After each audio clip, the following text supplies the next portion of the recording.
வணக்கம் எல்லாருக்கும். இன்றைக்கும் ஒரு அழகான ஒரு வீடியோவோட சந்திக்கலான்னு ஆசைப்பட்றேன். இன்றைக்கும் கணவன் மனைவியக்கான அந்த டாப்பிக்கை பற்றி தான் கதைக்க ஆசைப்பட்றேன். சில கணவன்மார்கள் நினைக்கிறது என்னென்னா, மனைவிமார்களுக்கு பணம் நகைகளை கொடுத்தா ஓகேன்னு நினைக்கிறது. ஆனால் உண்மையிலேயே ஒரு உண்மையான மனைவி எதிர்பார்ப்பது அந்த கணவனோட செலவழிக்கிற நேரம் தான். இன்றைக்கி நேரம் கொடுக்கறது சரியான கஷ்டம். ஏன்னா இன்றைக்கி வந்து 2 பேருமே வேலைக்கு போகலைன்னா இன்றைக்கி வாழ்வாதாரம் ரொம்ப ரொம்ப கஷ்டமாக இருக்குது. ஸோ அதனால் 2 பேரும் வேலைக்கு போகணும், நேரம்ன்றது அங்கே வந்து குறைவுப்படுது.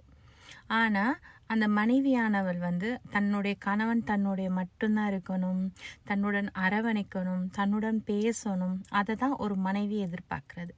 அது மட்டும் இல்லை, சில விஷயங்களை சொல்லும்போது அந்த கணவன் காது கொடுத்து கேட்க வேணுமென்றதையும் ஒரு மனைவியானவர் விரும்பப்படுறது.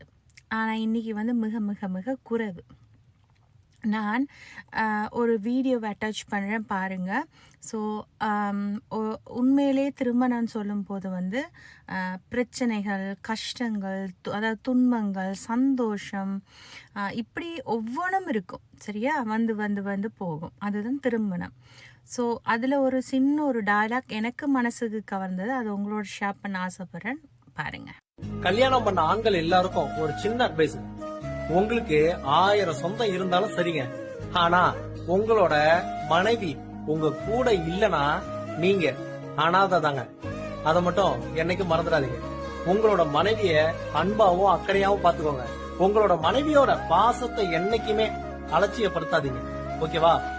அவங்க என்ன பண்ணணும் பண்ணக்கூடாது, வேலைக்கு போகணுமா போக கூடாதா, ஃப்ரெண்ட்ஸை பார்க்கணுமா பார்க்க கூடாதா, என்ன ட்ரெஸ் போடணும், என்ன சாப்பிடணுங்கிறதுல இருந்து அவங்க எப்படி பேசணும், எப்படி நடந்துக்கணுங்கிற வரைக்கும் நம்ம டிசைட் பண்றதுதான்.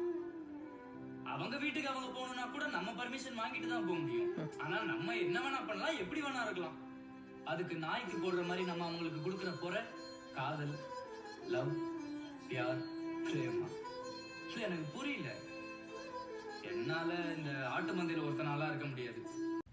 நிறைய பேர் நினைக்கிறது வந்து திருமணம் சொல்றது ரொம்ப கஷ்டம்னு. நோ, திருமணம் என்பது, கல்யாணன்றது ரொம்ப ஈஸி.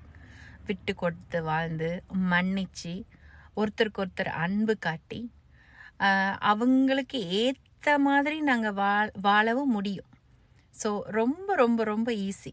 இந்த கொஞ்சம் விஷயங்களை மட்டும் நம்ம செஞ்சோன்னு சொன்னால் கல்யாண வாழ்க்கை ரொம்ப ரொம்ப சந்தோஷம் அண்ட் ஈஸி, ரொம்ப ரொம்ப இனிக்கும். ஸோ எனக்கு பிடிச்ச இதை நான் உங்களோட ஷேர் பண்ணேன். உங்களுக்கு பிடிச்சிச்சின்னா நீங்கள் மற்றவங்களோட ஷேர் பண்ணுங்கள். தேங்க்யூ, பாய்.